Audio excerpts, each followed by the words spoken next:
নমস্কাৰ, আপুনি বাৰু অনিয়মিত মাহেকীয়া সমস্যাত ভুগিছে নেকি? মাহেকীয়াৰ সময়ত যথেষ্ট পৰিমাণে ৰক্তক্ষয় হোৱা বা অতি কম পৰিমাণে ৰক্তপাত হোৱা, 2-3 মাহলৈকে মাহেকীয়াৰ খেলিমেলিৰ সৃষ্টি হোৱা এনেধৰণৰ সমস্যাই আপোনালোকক দেখা দিছে নেকি?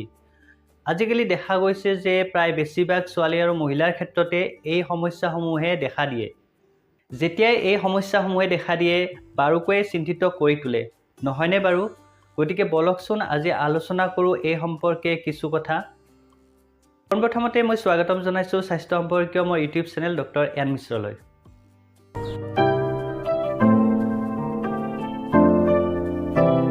ইৰেগুলাৰ পিৰিয়ডছ অৰ্থাৎ অনিয়মিত মাহেকীয়া সমস্যা কেতিয়াও আপোনালোকে নেগলেক্ট নকৰিব, কাৰণ এই সমস্যাসমূহে পিছলৈকে গৈ আন গুৰুতৰ সমস্যাৰ সৃষ্টি কৰিব পাৰে।